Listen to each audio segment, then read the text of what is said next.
our graphics that we've designed for you here. So a quick look at our first graphic here includes Tropical Storm Alberto. It is moving at 45 miles, or the wind rather is 45 miles per hour. Movement westerly at 13 miles per hour, and central pressure at 997 millibars. Now there is some upper level shearing, so I don't expect Alberto to be much stronger. I don't expect it to become a hurricane. Of course, I'll track it very closely for you. But the issue we're seeing now, as far as the formation of Tropical Storm Alberto to become a hurricane, is that there is some shearing. So that oftentimes will just cut it right off. It's one of the ingredients you cannot have when you're developing a tropical system, a tropical cyclone into a tropical storm and then into a hurricane. So that's going to be one of the concerns we have there, which I suppose is a good thing because they do not need any bad weather there. And we are doing our due diligence when it comes to the potential for flooding in and along portions of Texas. So Invest 92L, that's sitting off the East Coast. I do think it will have a very interesting trajectory. Right now, it's going west northwest at 13 miles per hour. I think that's interesting. I do think it's going to affect perhaps portions of the Carolinas, Georgia as well. So we're going to watch that very closely. And remember, it's called Invest because it's under investigation for all intents and purposes by the NHC. And then once again, we do have that broad area of low pressure hanging around the Gulf just off the coast of Central America. So let's get to our next graphic here. And of course, if you're following us on our live stream, you'll see more information. And now we're going to go over our temperatures because we've been talking about that really cold air that was filtering in that brought us some interesting weather Monday, Tuesday, Wednesday, even. And we're still seeing some colder air, but it's all retreating. And you can see here the yellow lighter portions along the Pacific Northwest and how the gradients pick up as you move east, southeast there, and warmer temperatures for the East Coast, including Philadelphia right now. You're at 80 degrees, 77 for New York, a pair of sevens for Boston. We have 76 for New Haven. Pittsburgh, 79 degrees. Indianapolis also seeing upper 70s with Louisville. Chicago, 73. Kansas City, 74 with lots of sunshine for you. Garden City, 68 degrees. Good morning. Amarillo, 67 for you. Odessa, Stiles, Alpine, Houston, Corpus Christi, lots of clouds, right? Because of Tropical Storm Alberto. Or as we say in English, Alberto. San Diego currently at 62 degrees and Los Angeles 61. So I do want to quickly show you a really interesting layover that I did, or a little bit of a layering I did here with our maps. And I'm going to zoom on in because what I'm showing you would include the radar, the satellite, our weather alerts, and our wind profile. That is a lot to take in one fell swoop, but I definitely want you to see why we're going to get a little kick up in that moisture for portions of Southern California and why we are seeing all of those alerts issued in and along the Gulf Coast, of course, due to the tropical storm. So if you can see here, while I zoom in a little bit, you can see that moisture influx there and how the winds are really reaching into that tropical air. That would really give you a great indication that there is moisture. It's coming in, right? So the low desert, you guys very well could get some isolated thunderstorms. I wouldn't be surprised if we see lots of moisture moving into even the LA County area. So we're going to track that for you. But as we take a look here towards the Gulf of Mexico, it's really active and it's really warm. And in fact, I'm going to go back to this other graphic, guys. This is really interesting here as I show you what we have as far as those sea surface temperatures go, and we correlate that with the legend. The Gulf of Mexico, those temperatures are hovering in that 86 to 88 degree zone Fahrenheit for the sea surface temperatures. That is absolutely insane. It's really going to support the development of these systems, provided that we don't have any shearing, right? And provided that these areas of low pressure become organized. How is weather in Richmond, Virginia? My little brother's there on a business trip. Of course, Timothy, hang on one second. We're going to go ahead and take a look at what's happening in along the mid-Atlantic. And of course, I always love that the Appalachians. So we are seeing a lot of hot tropical moist air. So they do have concerns there as well. But as we zoom on in and see what we have here locally, let me go ahead and see if I can populate this for you, Timothy. If you're watching us on our live stream, you'll be able to pick this up here. And you'll be able to see how I'm zooming right on into the mid-Atlantic region. Okay. So Richmond. Okay. This is actually really a great question, Timothy. Thank you so much for asking that this morning. Do you see that southerly fetch? So it's pushing in lots of moisture. You're getting that's like an east-southeasterly push, and then that comes right out of the south. It actually merges with what's happening to the south of us and to the southeast. When I say us, I mean as if we were in Virginia right now. Okay, I always like I'm in that place. So you can see that in Richmond, we're getting lots of clouds. We also have that push from Invest 92L. As I mentioned, it's sitting offshore and currently it is developing. It is under quote unquote investigation, which is why it's called an invest by the NHC. And it's definitely looking like we're going to see chance for some showers. Might not be for today, but for tomorrow. But we'll get to that in just one moment. Richmond, Virginia, you have lots of clouds. It's warm, it's muggy, and yeah, that's going to be the story for the next couple of days. So let's see what we have here as far as our future cast. What can we expect over the next couple of days for Richmond, Virginia? So excited to help out Timothy's brother, make sure that he is prepared under all conditions at Weather Call Out, where weather meets community, because we love to give you your weather updates in real time. So, Timothy, if you're looking on our live stream here, we're going to go ahead and start this at 6 a.m. today, right? And this is Pacific time. We're going to continue to move this along. And do you see how Invest 92L actually does influence the mid-Atlantic? Do you see that right there? I'm going to pull back, right around Saturday, 10 a.m., and look at that moisture, look at that southerly fetch. But then you also get an introduction of a frontal boundary with some moisture, and you're actually tapping into some moisture in the Gulf. So we put all of those ingredients together. Yeah, Richmond, Virginia is due for some rain, perhaps for the second half of your Saturday. Could very well get there for the first half of Saturday. So let your brother know that he should have his umbrella. Ella. Okay, let's go back to our current temperatures, guys, and let's not forget everybody else who's watching us across the nation. Okay, so currently we're seeing Rapid City at 57 degrees with lots of clouds. Bismarck 57 for you. Glasgow 50. Billings 50. Let's see. Whitebird 51 degrees. Boise, Idaho. I love Boise, Idaho. It's so pretty there. 55 degrees. Portland in the upper 50s along with Seattle. And good morning to everyone in the Bay. 51 degrees in San Francisco with lots of clouds. It's that marine layer. It'll mix out soon enough. But remember, there still is a good amount of moisture source. Remember, we had that monsoon season that kicked off June 15th, and it does affect. Now, it tends to lag a little bit when it comes to northern Arizona, but I don't think that's going to be the case. Even as we enter a favorable conditions for La Nina, I just already see there being an influx of that moisture and certainly the potential for heavy rainfall. So we're going to watch that very closely, especially because of Tropical Storm Alberto. So as we move on and take a look at some of our alerts, as I talked to you earlier about this, I want to show you what we have here. And let's see if we can highlight what we've got going on here. Oh, there is a very interesting alert issued in Wichita, Kansas, and it is a flood warning, and it will remain in effect until noon Central Time. So we do have a portion of Central Kansas, including Marion County. Marion County, shout out to everybody in Marion County. They're so nice there. I really do love Marion County. I love Winfield. So very, very nice people all around. I think generally speaking, we've always had wonderful experiences when we're out there chasing.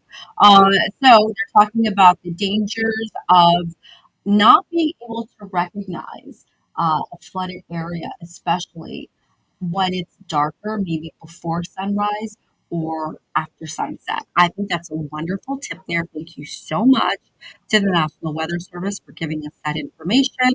Additionally, it looks like the Texas Panhandle is also preparing for the potential for flooding. So, flood warning, turn around, don't drown.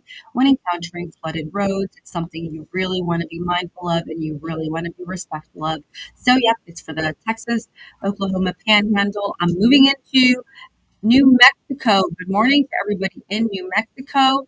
We have some very interesting weather here. This also looks like a flood warning, a flash flood warning. So the flood warning is actually in the green here, right um, in that northern third of the state of New Mexico. We have a flood watch, but then if we zoom on in and we go right over that little bright red area or deep red area rather, you'll see a flash flood warning in effect, and it has been issued in Albuquerque, and it is in effect until 8 a.m. Mountain Time. So in this case, we're seeing Doppler radar indicated thunderstorms producing heavy rain. So generally, when we're seeing these flash flood warnings, we are seeing that there is an indication on radar. This is not us saying that the potential is there. This is us saying that there is a storm cell, thunderstorm, a storm cell that is producing lots of rain very quickly. So, in that case, this is why we can say for sure there is a storm cell around there that's providing so much rain, it very well could result in a flash flood in that area. So, I want to quickly look at some cells in just 1 minute, meaning some storm cells, and we're going to show you what else we have going on here. But I want to zoom on out just a bit and focus on what's happening in the Gulf. Okay, so here we have our precip rate right now and our flood watch. So the flood watch will remain in effect until 1 p.m. And this is just for a portion of Texas. And this is the deep south, including Brooks, Cameron Island, coastal Cameron, coastal Kennedy, coastal Willacy, inland Cameron, and northern Hidalgo, southern Hidalgo, Star, Willacy Island, and Zapata. Okay, so and of course the concern there is the amount of rain we're getting as Tropical Storm Alberto continues to move westerly. And it's not a very, I don't see any indication that's going to become a hurricane. I'll track it for you very closely. A lot of it has to do with the fact that there is some upper level shearing, but a tropical storm nonetheless is serious, and we do have to monitor and track the potential for flooding. Let's go ahead and focus in a little bit closer there because I am seeing flash flood warning, so we want to see who that is. Right around Corpus Christi. Oh, okay. This is a wonderful story. Actually, I just talked about how flash flood warnings, the reason they're given is because they are showing that there is the potential for heavy rainfall due to a Doppler indicated signature on radar, right? So the radar is saying, hey guys, there's a potential here. Heavy rain because of these strong storms. And as I roll into this area in and around Corpus Christi, let me go ahead and actually pick up that city name clearly here. Kingsville, depends there. Like I would think Louisville, but Kingsville very well could be that. Do you see how those line of storms are training up and across Kingsville here in Texas? Well, that's already telling me that we're getting a bunch of storms with a lot of rain. And I can see the concern here is that it's not just one storm, rather a line of storms. So they're essentially training. They're one after another, and they're moving through. And I actually included a wonderful contour here that I want to share with you guys. We do have our radar, as I explained to you, but it looks like we also have felicity values if you're looking on our live stream. Thank you so much for joining us this morning on our live stream starting at 6:30 a.m. And remember, starting at 7 a.m., wake up with Weather Co-op. Okay, so you can see here indicated in those bright oranges and reds how we're really getting some heavy rainfall here. That's definitely telling me that we could see some flash flooding. And I also want to see here if anything has been reported, because oftentimes we will get reports from the authorities or from locals who are reporting this to the National Weather Service. So nothing has been seen or reported as of yet, but we will keep an eye on that for you. So, of course, those are going to be our bigger stories. While we do have heat stories that we have to be mindful of as well, our bigger stories right now or our immediate concerns would include flash flood warning. Okay. All right, guys. Once again, I'm certified broadcast meteorologist Erica Martinez. I'm with Storm Spotter. I hope you're having a great start to your day. Coming up at 7 o'clock, you're going to want to make sure you tune into Weather Co-op TV, Weather Co-op, or Weather Meets Community. We're going to be talking about the threats of extreme weather across the country and really across the world. And we're going to talk about how all of this is impacting your health and wellness and your lifestyle. All right, now let's focus on some weather that's hovering right around Arizona. We have some alerts, excessive heat warnings that have been issued. Oh, very quickly, guys, Southern California, Timothy, this is for you. Take a look here. We're getting heat advisories issued by the National Weather Service, and we also actually do have what looks like an excessive heat warning. Let me zoom on in.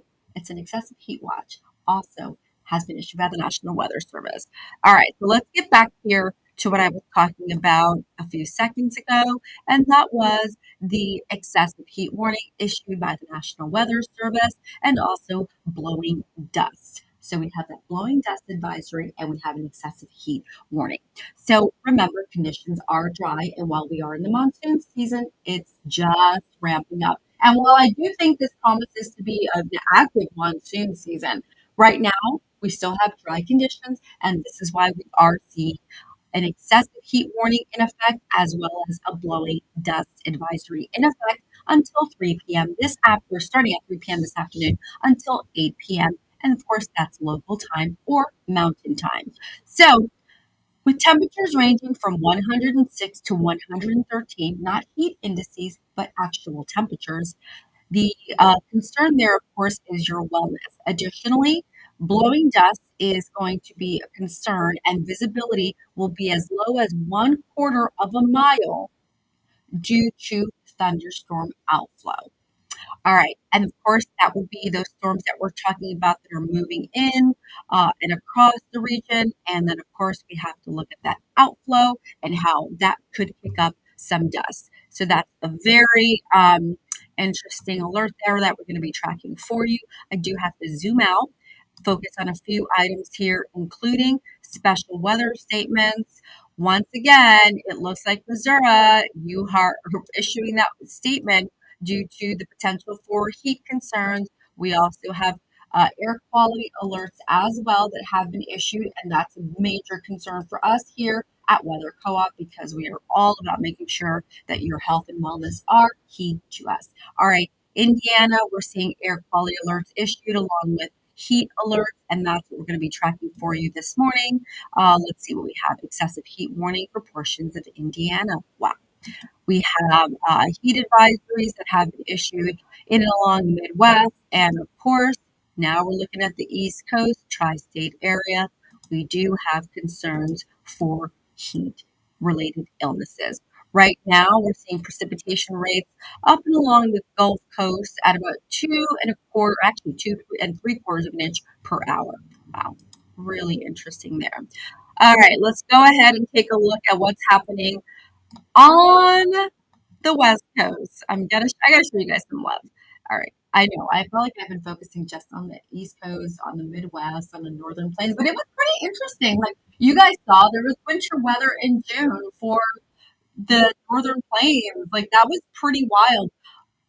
Let's see, Minneapolis, you guys have got some very interesting weather. I want to say that was like Monday, Tuesday time frame. And then, of course, as that cold air retreated, we started to see a little bit of a break for all of Minnesota. I just thought that, oh, and Ellie or Eli, Minnesota, you guys saw some interesting weather too. Okay, so now let's focus here on what we have locally. So heat advisory is in effect for San Bernardino and Riverside counties, Inland Empire, Fontana, shout out to Fontana, Ontario, Rancho Cucamonga, Moreno Valley, and Riverside, along with Corona. Heat advisory, it is in effect this upcoming weekend as temperatures are expected to crank up. All right, guys, I'm certified broadcast meteorologist Erica Martin. Coming up in about 5 to 8 minutes, we will be going live on Weather Co-op, where weather meets community. Hi, everybody. I haven't forgotten you guys either on our live stream. We'll be coming right up in about another 5 to 8 minutes on our Weather Co-op live stream to give you more information on everything weather and how it relates to your lifestyle, to sports, to wellness, to finance, etc. Thank you so much, guys, for your questions. Thank you so much for your concerns for everybody. Once again, we are tracking Tropical Storm Alberto in Mass 92L, as well as a broad area of low pressure that's beginning to develop off the coast of Central America. Now, the concern we have, of course, is all of that latent heat in the Gulf as sea surface temperatures are hovering in the upper 90s. But we have to understand that in order for that tropical storm to be upgraded to a hurricane, we do need to have a few ingredients. One of the ingredients we cannot have would be wind shearing, because one of the things in a hurricane that we do need is uniform winds all the way up to the top. Hope you guys all have a great start to your Thursday. I'm here with Weather Co-op with you, where weather meets community. Make it a great day. Bye. Adios. So thirsty. Oh my God. I was like, Yeah, right? oh, It's hot. I was so parched. All right, guys, I'm continuing with you guys right here on our live stream. I hope you guys are all having a wonderful day. We'll be back in just a few minutes. See you.